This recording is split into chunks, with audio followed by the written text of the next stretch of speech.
আর কোনো আইনি বাধা থাকলো না। ডাকসু নির্বাচন অনুষ্ঠান করার ক্ষেত্রে সুপ্রিম কোর্টের আদেশ অনুযায়ী আর কোনো আইনি বাধা আমাদের সামনে নাই। আগামী 9 সেপ্টেম্বর ডাকসু নির্বাচন ফ্রি, ফেয়ার এবং ইম্পার্শিয়াল ওয়েতে ঢাকা বিশ্ববিদ্যালয় কর্তৃপক্ষ ডাকসু নির্বাচন অনুষ্ঠিত করবে ইনশাআল্লাহ। স্বাধীনতার পূর্বে ডাকসু নির্বাচন হয়েছিল 1924-25 সাল থেকে 71 সাল পর্যন্ত ডাকসু নির্বাচন হয়েছে 37 বার। বাংলাদেশ প্রতিষ্ঠা হওয়ার পর থেকে ডাকসু নির্বাচন হয়েছে 7 বার। এটি 8ম বারের মতো আমরা ঢাকা বিশ্ববিদ্যালয়ে ডাকসু নির্বাচনের আয়োজন করেছি। এখানে কেন্দ্রীয় সংসদে 471 জন প্রার্থী অংশগ্রহণ করেছেন। সকলেই তার নিজস্ব প্যানেল দিয়ে অত্যন্ত আগ্রহ উদ্দীপনার সহিত নির্বাচনী প্রচার প্রপাগান্ডা চালাচ্ছেন।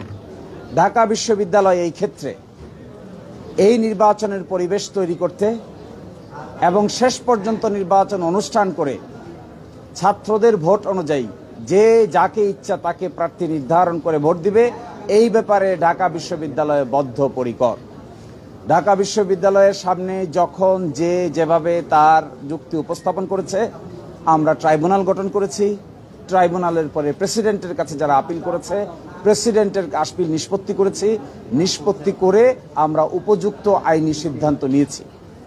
ঢাকা বিশ্ববিদ্যালয়ের কাছে কোনো দরখাস্ত না করে যে রিট পিটিশনকারী সরাসরি হাইকোর্টে রিট পিটিশন করেছিলেন, আমরা আর্গুমেন্টে বলেছিলাম যে তার রিট আবেদন মোটেও চলনসই কোনো আবেদন নয়। কারণ যার প্রার্থিতা চ্যালেঞ্জ করে তিনি মামলা করেছেন, যিনি মামলা করেছেন তিনি সেই পদের কোনো প্রার্থী নন। সেকেন্ড হলো, ঢাকা বিশ্ববিদ্যালয়ের সামনে কোনো অবজেকশন না দিয়ে, আমাদের ট্রাইব্যুনালের কাছে না এসে, আমাদের প্রেসিডেন্টের কাছে না এসে সরাসরি তিনি হাইকোর্টে এসেছেন। এটি রিট জুরিসডিকশনের চিন্তা অনুযায়ী, জুরিসপ্রুডেন্স অনুযায়ী গ্রহণযোগ্য নয়। আর থার্ড কথা ছিল, এটি একটি ডিসপিউটেড কোয়েশ্চেন অফ ফ্যাক্ট। কোনটা ঠিক কোনটা বেঠিক এই প্রশ্নে রিট পিটিশন চলে না। আর আমরা আদালতের সামনে এটাও বলেছিলাম, ঢাকা বিশ্ববিদ্যালয় হিসেবে, অথরিটি হিসেবে এটা একটা অটোনমাস বডি। ঢাকা বিশ্ববিদ্যালয়ের অর্ডার অনুযায়ী প্রতিষ্ঠিত একটা অটোনমাস বডি। এটা স্বায়ত্তশাসিত প্রতিষ্ঠান। তার ইন্টারনাল মেকানিজমের মধ্যে যে সমস্ত ইলেকশন মেকানিজম আছে, এগুলো দেখভাল করার দায়িত্ব ঢাকা বিশ্ববিদ্যালয়ের। ঢাকা ইউনিভার্সিটি স্টুডেন্ট ইউনিয়ন যে গঠনতন্ত্র হয়েছে, এই গঠনতন্ত্র is approved by the syndicate. সেই অ্যাপ্রুভ গঠনতন্ত্রের ভিতরে আমরা বিধান করেছিলাম, যদি কারো অবজেকশন থাকে তাহলে তিনি রিটার্নিং অফিসারের সামনে দায়ের করতে পারবেন। রিটার্নিং অফিসারের সিদ্ধান্তে যদি কেউ ক্ষুব্ধ হয় তাহলে তিনি আপিল করতে পারবেন। যিনি আজকে রিট পিটিশন করেছিলেন হাইকোর্টে, আপিল বিভাগে যিনি রেসপন্ডেন্ট ছিলেন, তিনি রিটার্নিং অফিসারের কাছেও কোনো অবজেকশন দেন নাই। তার বিরুদ্ধে যে আপিল হয়েছে, আপিলেও কোনো অবজেকশন রেজ করেন নাই। যখন আমরা প্রাথমিকভাবে লিস্ট প্রকাশ করেছিলাম, সেই লিস্টেও তিনি কোনো অনাগ্রহ প্রকাশ করেন নাই।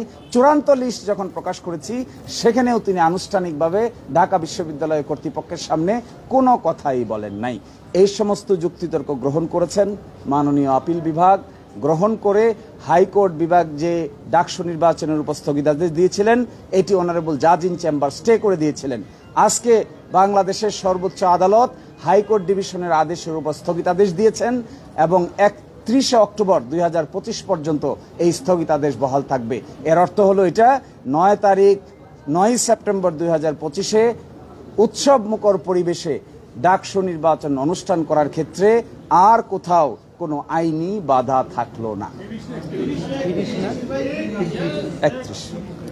এই জন্য আমরা সংশ্লিষ্ট সকলকেই বিশ্ববিদ্যালয়ের পক্ষ থেকে আমরা ধন্যবাদ জানাই, যেন নির্বাচন আয়োজন করার ক্ষেত্রে সাংবাদিক সহ সংশ্লিষ্ট সকল মহল, প্রার্থী যে যেখান থেকে প্রার্থী হন না কেন, সকলেই আমাদেরকে সহযোগিতা করবেন যেন বাংলাদেশের সামনে একটা গ্রহণযোগ্য নির্বাচন আমরা উপহার দিতে পারি। আপনারা ম্যালাফাইড ইন্টেনশন বলছিলেন যে রিটটি করার পিছনে কি কারণে?